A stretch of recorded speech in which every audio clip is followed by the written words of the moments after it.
I just hit record, so keep it clean here, family. All right, hey, welcome to the Silver Star TREC, Teton Valley Chamber of Commerce virtual chamber mixer. Sorry we had to forego a nice little celebration and party with the folks at Silver Star, but COVID numbers are still a little upsetting right now, including in my house. Internet service here in Teton Valley for a remote rural community is rather remarkable, and it's getting more remarkable by the minute. And what that means from an economic development perspective, because that's my primary job, is during calendar year 2020, we had 200 new jobs pop up in the Valley. It's hard to parse those numbers, but we know that a whole lot of those were COVID refugees who are able to, because of high bandwidth access, they're able to do their software development and other high-end computer work, either from a home office or from a small office in town. So having that infrastructure in place has brought us some significant new people and along with them, their incomes, which is great for the economy of the Valley. You know, we've got about 3,000 new people in the Valley over the last 8 years. Again, the services that we can provide our businesses and our independent business people are critical, and you know, food, water, and internet in that order, although some people would argue that internet, food, and water would be the order. But Silver Star has been doing a wonderful job, and I don't want to characterize too much what they've been doing, but you've seen a lot of orange conduit all over Driggs in particular and throughout the Valley, spreading out to my remote area. And that means we're all going to have access to some really nice, high-speed, reliable internet. And enough of my babbling. I just want to say thank you to Silver Star for participating in this. Thank you for the good work that you're doing in our community. And I'm going to toss it over to who's got it now. That'd be me. Got it. Good.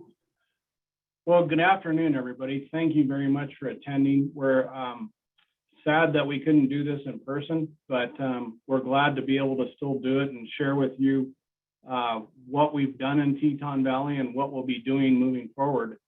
And also share with you really what we do regionally as well, just so you have a better understanding of who we are and where we operate.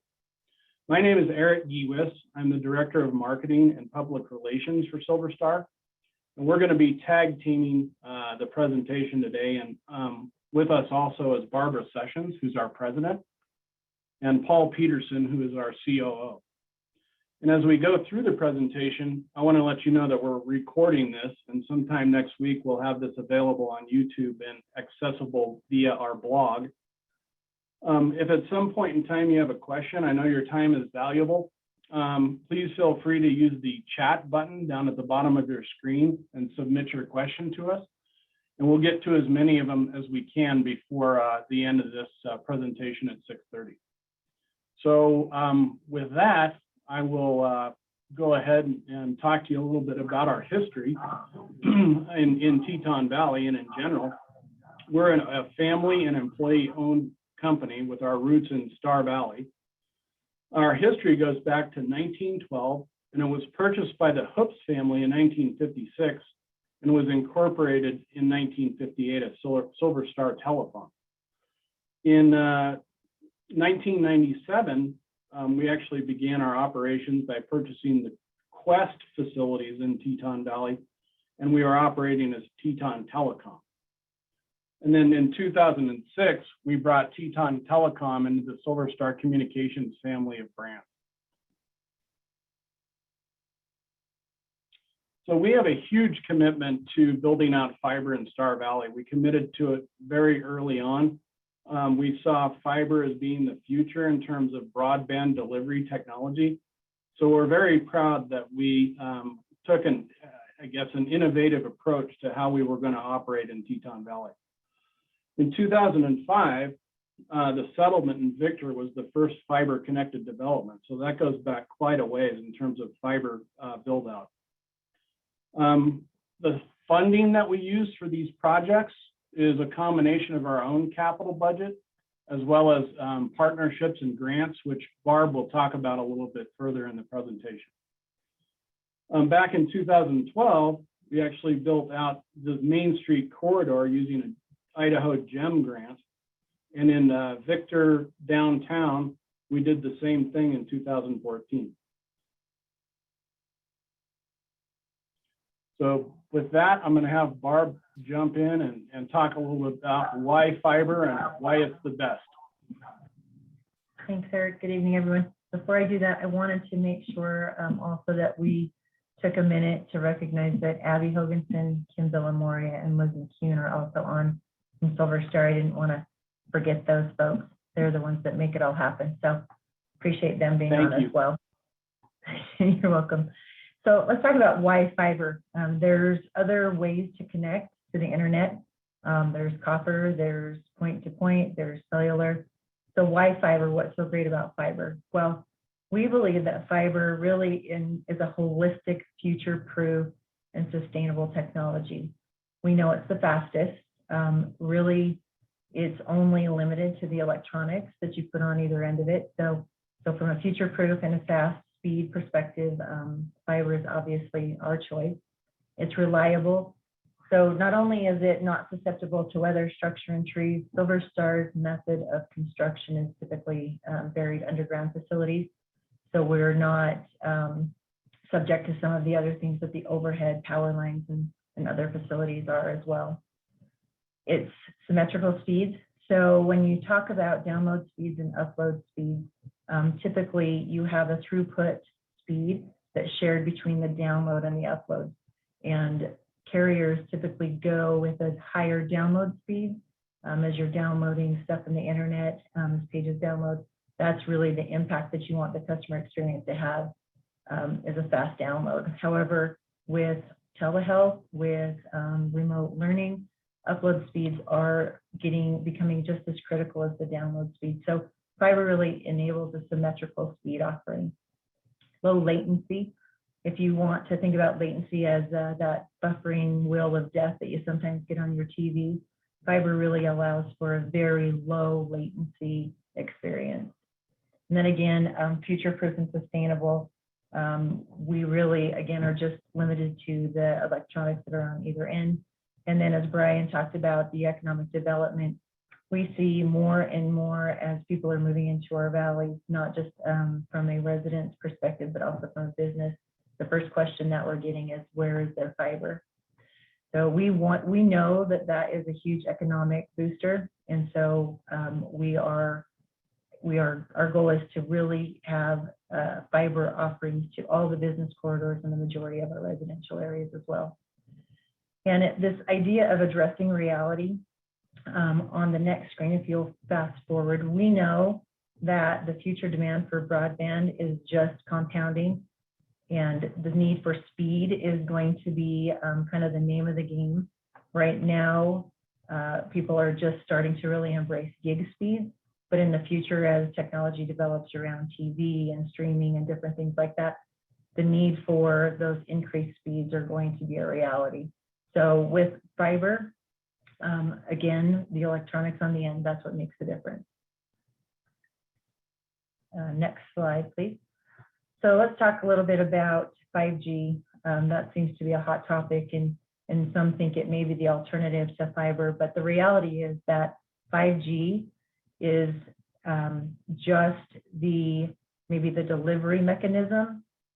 Fiber is truly what is making 5G a reality. So while you have the wireless 5G, it's fiber that's the pipe and the backbone for 5G and for fixed wireless. So we talked a lot about the benefits of fiber. The drawbacks of fiber is obviously the cost. It is more expensive to deliver fiber. From a construction perspective, the plow in the ground, the cost of glass is just higher than some of those other technologies. But Silver Star has really made the investment in the backbone, and we're committed to really deploying fiber at an accelerated timeline. I wanted to touch briefly and just give you kind of an overview of our regional network and then some of our peering capabilities. So you'll notice that this is really designed in a ring topology. And the reason we do that is to keep our customers from having catastrophic failures. So if there's a cut in any one of those areas, we can reroute the traffic so that there is minimal downtime. We do still have our cut cables, you know, in the summertime when everybody's building fences or digging sprinklers or things like that. We do see cut cables that takes out some of our distribution. But from a core perspective, we have a ring topology that protects us. Additionally, peering connectivity. So really what that is connecting the Teton Valley community to the rest of the world. We link to Salt Lake, to Denver, Seattle, and Chicago, and that allows us to peer with it's a direct internet access, and it allows us to peer with people like Facebook and Google and other big tech companies directly. That decreases latency as well. Additionally, in Chicago, we have peering with some of the largest financial institutions in the world. So we are connected to 4 very large peering locations throughout the country. So Eric talked a little bit about grants and some of our funding mechanisms. Over the last year, we have seen a tremendous amount of grant opportunities that have come up. We have participated in some in the past, such as the USDA RUS loans. We've done the NTIA grant, which took fiber from Togety over into Teton Valley. They're using a grant. We participated in the RDOF, which is the Rural Digital Opportunity Fund over here in the Star Valley market, and was awarded a grant to overbuild 600 customers in this area. So we are consistently looking for opportunities to, because of the cost of fiber, to utilize other funding mechanisms to build out quicker. CARES was one that I think Paul's going to get into here in a minute, but it was one that we utilized in Idaho in a public-private partnership with the city of Driggs, as well as over here on the Wyoming side through the state of Wyoming. And we were able to add an additional $2 million worth of facilities in the Teton Valley market. ACAM, it stands for the Alternative Connect America Cost Model. That is really a fixed model that the federal government offers as a funding mechanism to build out to rural areas in Teton Valley and over here in Wyoming as well. Over the course of the next 3 to 4 years, we will pass an additional close to 5,000 residents with fiber utilizing this ACAM funding model. ARPA, sorry, I'm jumping all over here. The ARPA, which is the last on the list, that's what we're watching right now. Those are the funds that will be coming out down through the states and county and cities as we partner with the municipalities and with the other public entities to deliver some additional fiber in some of the more rural markets that are not covered under some of these other models and grant opportunities.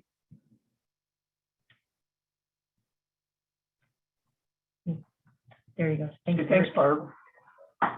This is Peterson again. I wanted to talk a little bit about our go-forward plans within our network. One thing that we've realized when we first started looking at these funding opportunities is we really came up with a 10-year plan to do the build out. And we quickly realized, especially with the advent of COVID, that we needed to accelerate that. And so we decided to take that 10-year plan down to 5 years and accelerate our build out quite extensively, both within Star Valley and Teton Valley and Swan Valley as well.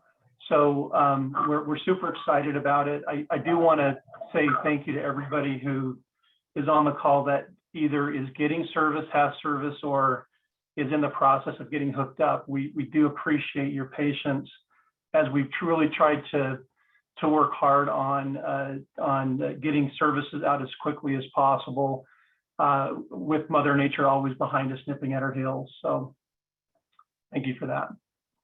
Go ahead to the next slide. This is our first fiber optic customer in Driggs. This is the West family. If you know them, you can reach out and tell them that they're now famous on YouTube. This is the first family that we got hooked up in Driggs. We were awarded that grant, the 2020 CARES grant in August of 27, and really need to, as I said before, work really fast through August into as long as we could into the year, try to get as many folks connected as possible. We couldn't get to everybody, and so a lot of work has been going on this summer, finishing up on the CARES side of it and getting folks connected and continuing to deploy our second round, which is the ACAM funding that Barb just talked about. But it was a $2.2 million project. We passed about 690 homes and business locations. And not only did we take money from the government, we also felt it important to make sure that we were investing back into the community as well.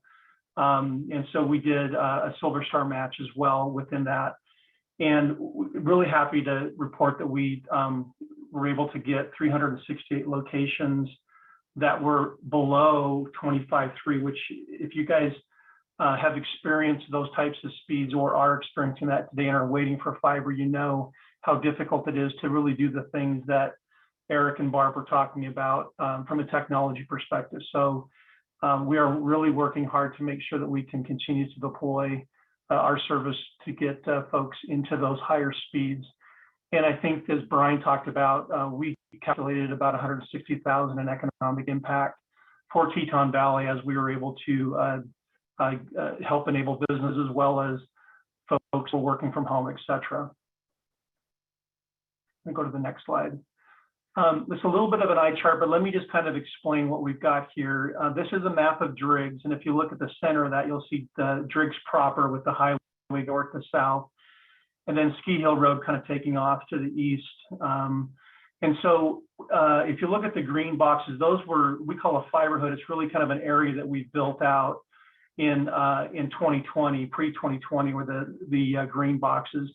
The areas in that red color is what we worked on last year in terms of our CARES project, and what we've been working on this summer to finish out in terms of the CARES project for 2020. And then we also have new fiber hoods that are in blue to see up north. I think that's Rigby Road and Butler Lane up near the top of the 2020 fiber hoods that we're building out, as well as we look at 2021 and everything in the orange color. This is where we've really been focusing a lot of our effort for this year, as well as what we've got planned into next year as well. And so I think that the bottom line is that we've obviously been extremely busy. We've been trying our best to target areas, obviously with higher density homes and stuff, to try to get past as much fiber to customers in a quickest amount of time possible. And we do know that there's obviously areas that are not covered in this map, and we'll have to continue to work on trying to get service there as soon as we can. So that's what we've got in Driggs in terms of both the Driggs area as well as Alta. I did want to mention that we do obviously have services going into Alta as well. This is a higher level map, and we put the city or the town locations just to give you some reference.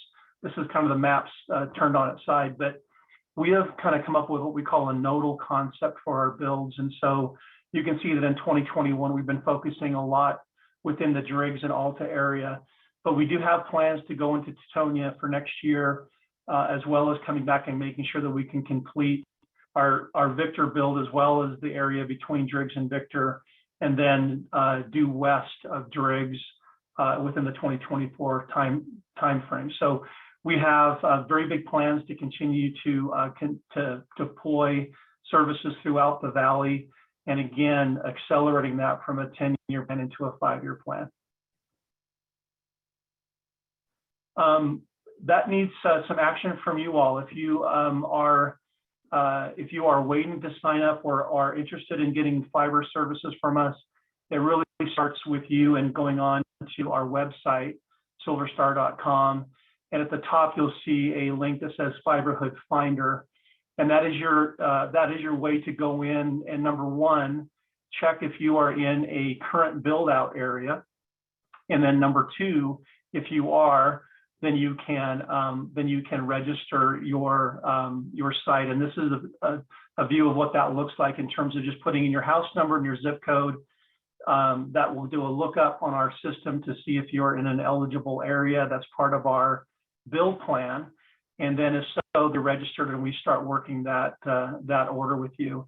If you're not currently in a build plan, don't give up. As you saw, we have a 5-year plan going into Tetonia, obviously into Victor and stuff like that. So if you're in some of these other areas, we do have your information in the system, but we want you to check back and make sure that that you can get registered on the site, because part of that registration is agreeing to terms and conditions and stuff like that. So that's where you want to go to check for that. And we also have some maps located on the site where you can actually search your address via map and see kind of where it sits as well.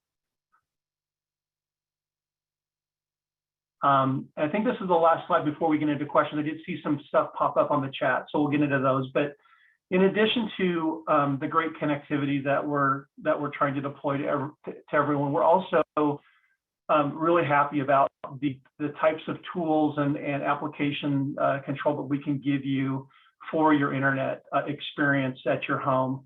We have an application called Experience IQ, which really kind of culminates from a lot of feedback we got from primarily parents with kids on the internet saying, hey, look, I want to be able to control my kid's device. I want to be able to shut it off at a certain time. I want to be able to filter websites.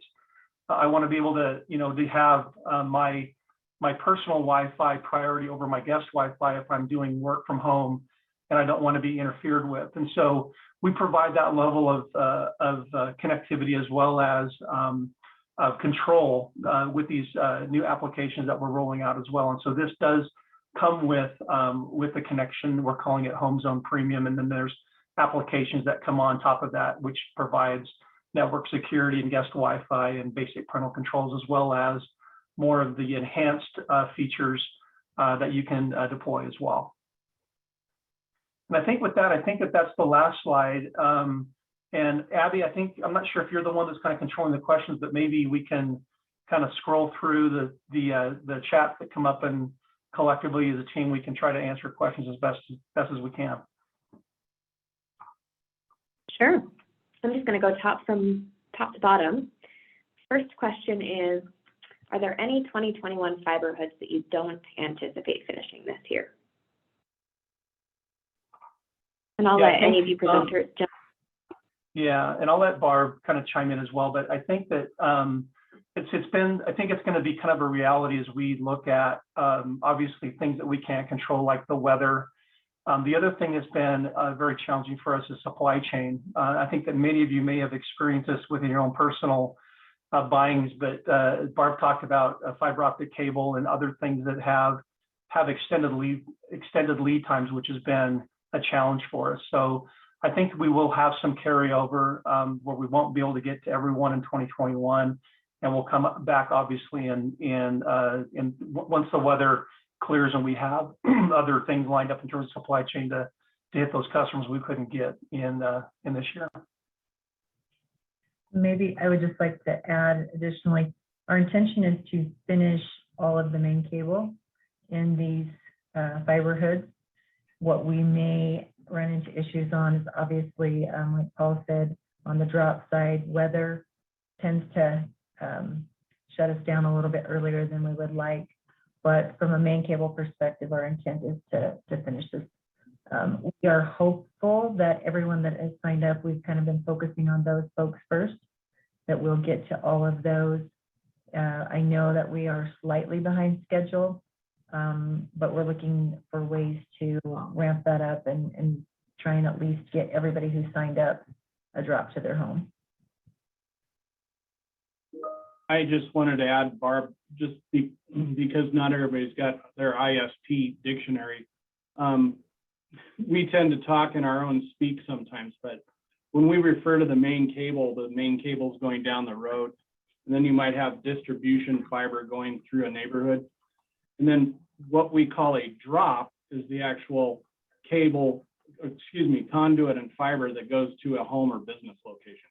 So that's what drop means. Thank you, Eric. Oh, great. Okay, next question. Is this plan based on currently known funding? Would the build out be faster or more extensive if more federal funding becomes available? Barb, you want to take that one? Yeah, so let's tackle that because that's exactly what happened in 2020. We had this beautiful capital budget plan, and then COVID happened and the CARES funds came out, and it really made us shift our priorities to go work with DRIGS on this public-private partnership. A lot of the grants that are coming out do require some sort of political subdivision to partner with us, whether that's a county or a city. So while our hopes would be that we would be able to tack on the additional work, the reality that we were faced with last year is that there were not enough contractors to do all of the work. So we were bringing folks in from all over the country. It was almost like if you had a backhoe, we would put you to work. So I think the answer is we would like to, and I think we've become a lot better at planning for those types of scenarios. But the reality is it will depend a lot upon availability of supply chain and of contractors.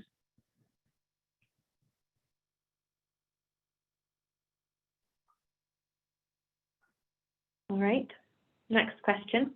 Can you explain how a home's individual connection is made to the trunk line? I'll take that one. Many of you probably have seen the poles sticking up with the little orange signs up and down the streets within DRIGS. And those are really what we call a handhold, where we have fiber run down this street. And that's really kind of what Barb was talking about in terms of the mainline fiber. And from each of those handholds, we basically splice what we call a drop, which basically is a fiber cable that's spliced in at that location that is then typically plowed to the individual's home. We will go out and we what we call white line, where we will mark public utilities. We really ask to work with the homeowners to help us locate private utilities like sprinkler lines and septic systems and stuff like that, because we want to be sensitive to not damaging that. We have, in all transparency, we have had some issues in terms of hitting some of those, and we really work hard with the homeowners to make sure that we can mitigate that. But we basically plow that to that buried cable to the home location. We typically will try to follow the route that the power line is taking and stub our services kind of where the power box is on the home. And then from there, we do what we call the installation, which really is a technician that comes out, and we take that fiber cable into your home. We terminate the fiber, and then we will run basic Ethernet cable to a router that has all of the good features that I talked about in terms of great Wi-Fi, all of the controls that we just talked about. And that router is placed in your home, so you can have either a wired connection with devices with ports on the back, or a wireless connection of devices within your home as well. So that's kind of a high level review. Again, trunk is the main line, the drop takes it to the home, and then we have the install, which actually gets the service turned up, and you're good to go.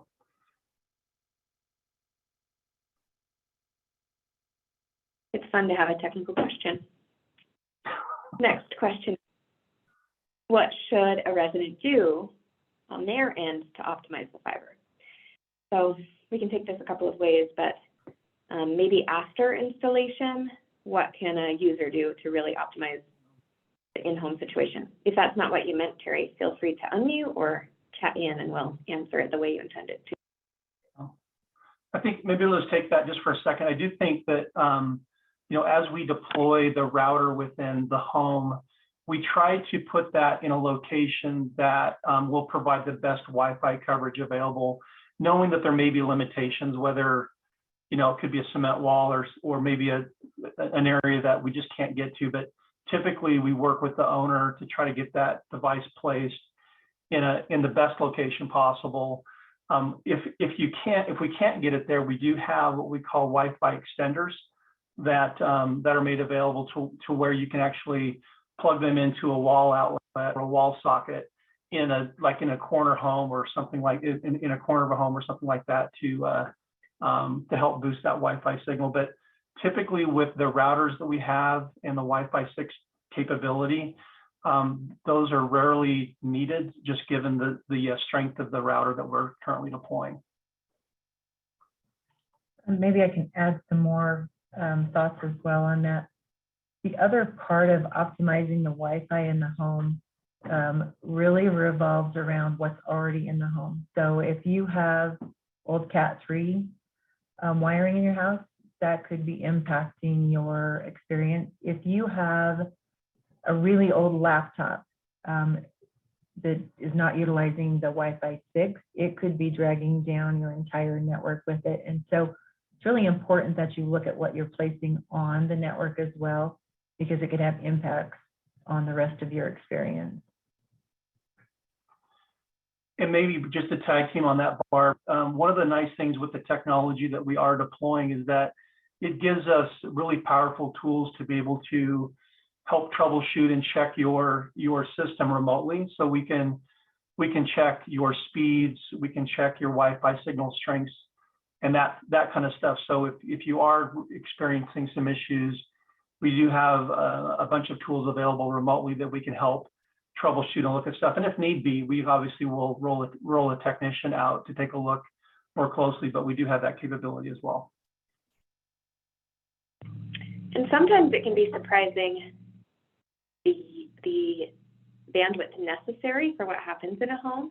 So sometimes we think we'll take the generic, package, and really if we've got 2 work from homers and a kid learning from home, it can cap that out pretty quickly too. So to Paul's point, remotely we can help with that as well. Well, and I'd just like to add my shameless promotion again for the Home Zone app, because there's so much functionality within the app that allows you to prioritize devices and really take a look at how your network's being utilized, so that you as a manager of your home network has control over improving the experience as well.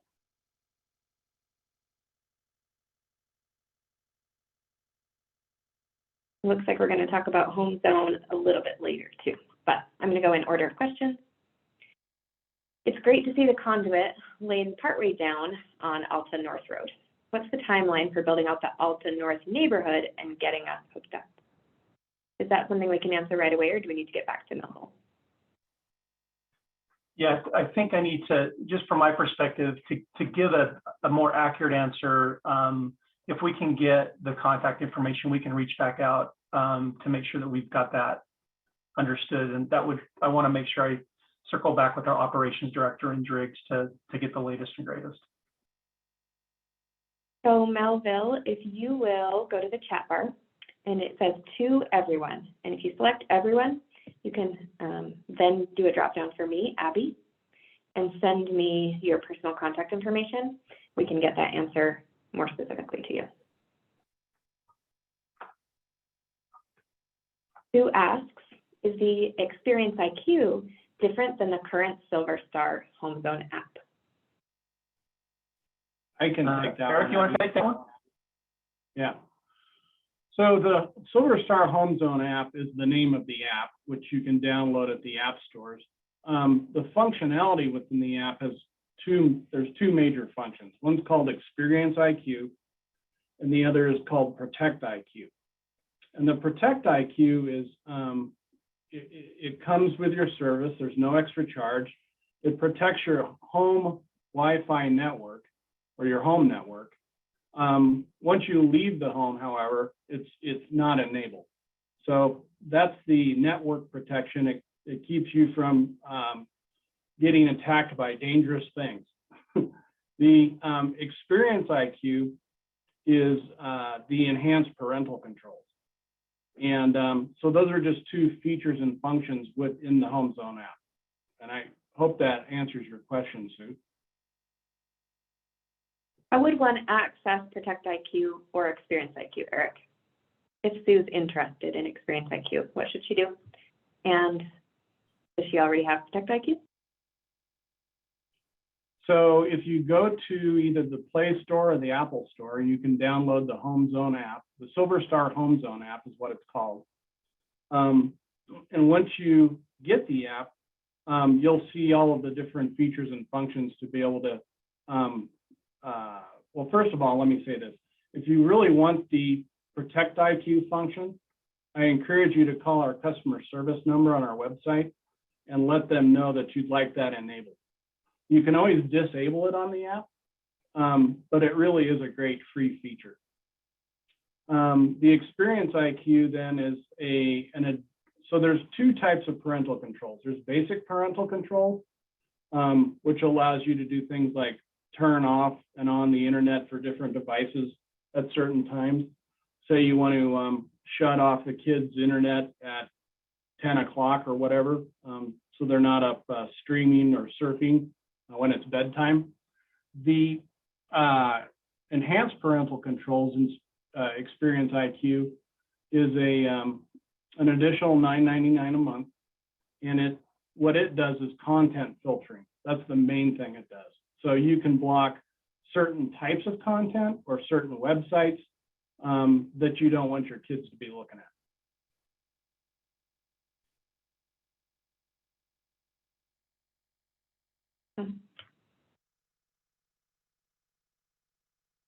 Let us scroll back up. Can you explain exactly how the splice is made? How does the fiber actually connect end to end? You want me to take that one? Yeah, you want to take it, Barb, or I can take it? Oh, do you want go to- ahead, I'll tag you. Okay, I was just going to say that you may have seen a white trailer parked out in front of by a handhold with black cable going into it. That's called a splicing trailer, and this part of what we do when we do the splice. It's actually we fuse or burn the ends of the fiber to the other fiber cable to make that connection. Sometimes the cable is pre-configured with a connector that just allows the technician to plug the cable in faster, but it is an end-to-end connection. And so we either have splicing tools that burn that, or pre-made connectors where we just plug it into the device. Yeah, that's correct. We do what's called fusion splicing, which it just uses a high temperature to melt the two ends together.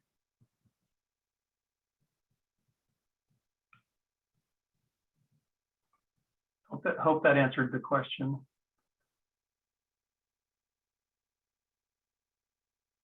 We have a video on our social media pages. You can find it on Facebook of a splicing machine melding those two pieces together, if you're interested.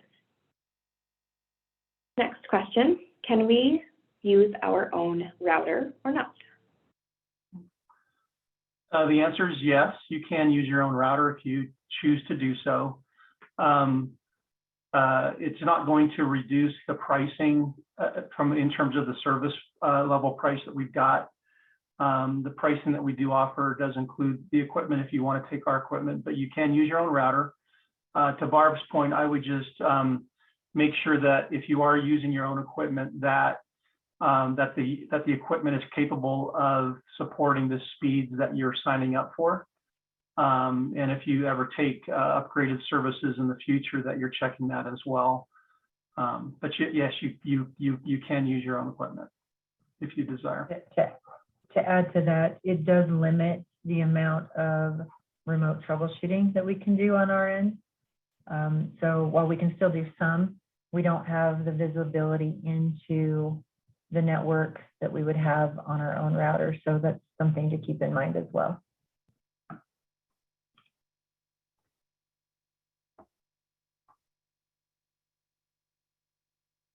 We've got our technical questions coming in again. Do electrons travel through the fiber, or is it a pulse of light? It's actually a light wave. If you've ever seen a spectrum of light, there are different colors, which is really a different frequency. And that allows you to actually use a single strand of fiber with multiple channels on it in order to deploy multiple surfaces on that strand based off of that light wave. So it is light that travels down the glass, and that light is at different frequencies to allow us to use that more efficiently.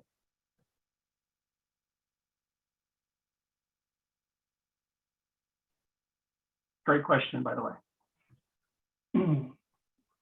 Well, we have a little bit of time, so are there any other questions out there that we can answer?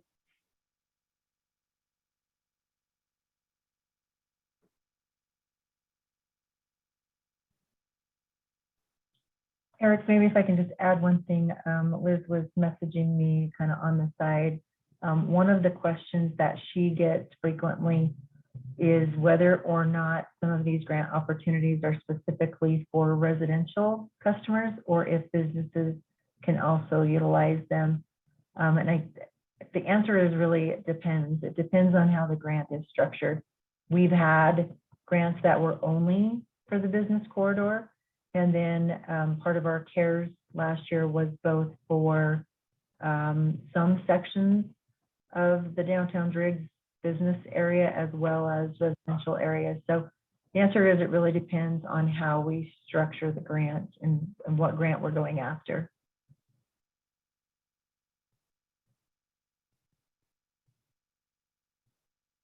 Looks like we've got a follow-up question on light traveling. Is fiber faster because the pulse of light can travel faster than electrons could in a copper cable? Basically, yes. Yeah, copper, the medium for copper is not as fast as glass and the speed of light. So basically, yes. Do you want to touch on how distance affects those differently as well? Yeah, you do have to regen the light at certain points based on the distance. I don't have that memorized in terms of what that distance specifically is, but you do have to regenerate that to make sure that you continue with that light level. But that's basically it. The other thing around distance with copper is that you are limited, the speed only travels so far down the line. So you're limited to the amount of speed you can get out of the copper based on distance as well. And typically when you're talking 10,000 feet out, you're really going to be limited on what you can deliver from a speed on copper. Whereas fiber, your regenning is miles out. You can get substantially farther with fiber.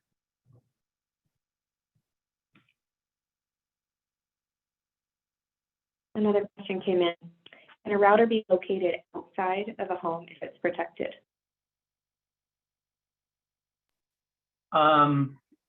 If it's weather rated, yes. Typically, the routers that we're dealing with are not weather rated, and so I would probably not recommend that. Typically what we have is we do have some electronics that are outside of the homes. If we terminate the fiber, but that's all either in a weather rated cabinet or the electronics is weather rated. So I have not really seen a router per se. And the other thing that I would just caution against is just that if you're using Wi-Fi and your router is outside the home, then you might have a degraded Wi-Fi experience based off of the location of the router. Hey, Paul, just to add to that, I think that I'm not sure what the exact nature of the situation is here, but you know, anecdotally, I had a weak signal out on the north side of my house, and so earlier to your point, this is a great situation where a Wi-Fi extender could come into play in order to extend the strength in parts of your home or your property.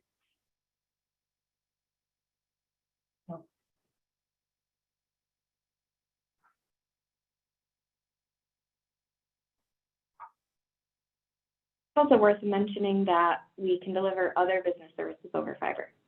So we can deliver voice services, especially for phone systems for businesses as well, which is an added benefit.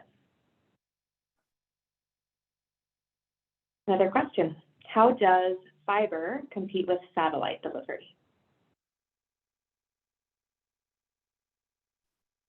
I've been talking too much, so I'll let either Barbara. I'll start and you guys can jump in. There's been a lot of conversation about Starlink, the low Earth orbiting satellites, and how that is going to compare with some of the other technologies. Starlink, I think, is a really great product. I think that as people start utilizing that system more, it will be a lot like fixed wireless, where you have a shared capacity, and as more people jump on, the speed and the latency and all of those other factors will come into play. You'll basically be sharing the service, and every additional person that jumps on will lower the overall capacity for each individual home. So the system itself, if you look at some of the comments from Elon Musk, was never designed to facilitate service to the masses. It was really more around third world countries, and I don't remember the exact number that they were hoping for in the US, but I think it's a great product. I think it definitely has a place, particularly in the most remote areas, but I think you'll see it get saturated like some of these other technologies, and the speeds will be degraded from there. Maybe just to add on to that, Barb, the one thing as well is that we've seen is you know, we touted the lower latency from a fiber perspective, and I think one of the things that is challenging with a low Earth orbit technology is just the amount of time it takes to deliver that signal. And so it'll be interesting to see what happens in terms of that quality of service and that user experience from a latency perspective once the network starts to get saturated, just because of the nature of the technology.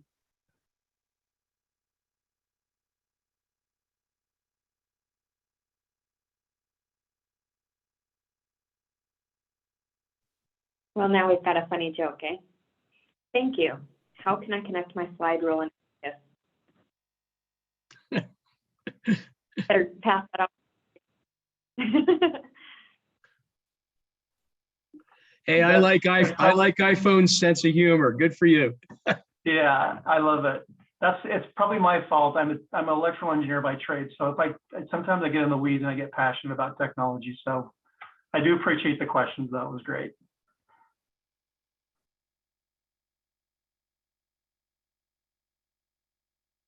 For all the questions we have currently. Well, we have about 7 minutes left, so I guess we can wait a minute to see if there are any more questions. Oh, we just got a question about cost. I'm assuming you're referring to the cost of our internet plan?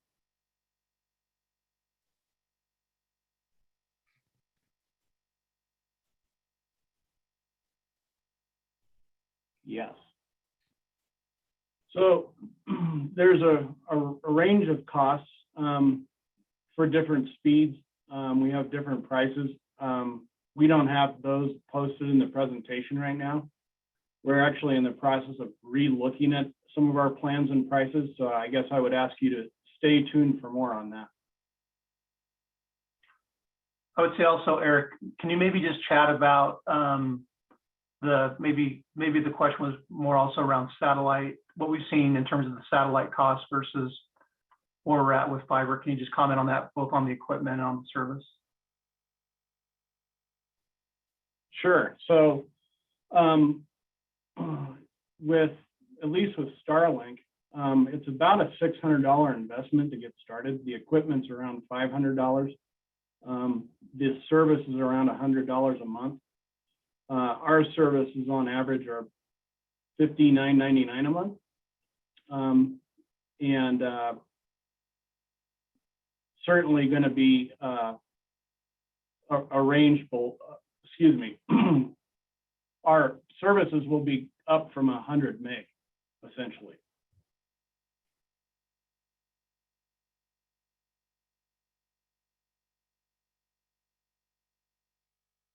And just to read at your point, Eric, when you go onto the website and you are registering for service, you can get the full scope of what product offerings we have if the pricing is available at that point. Yeah, thank you, Paul.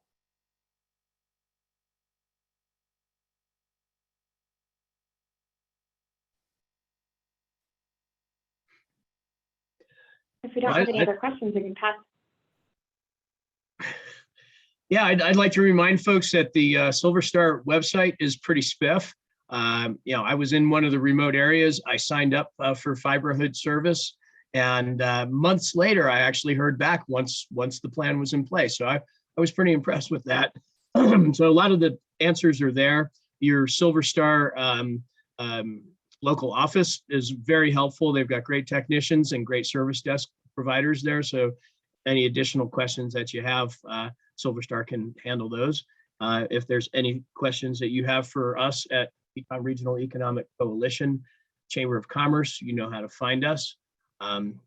We're happy that y'all joined us this lovely afternoon to learn a little bit about moving information through glass.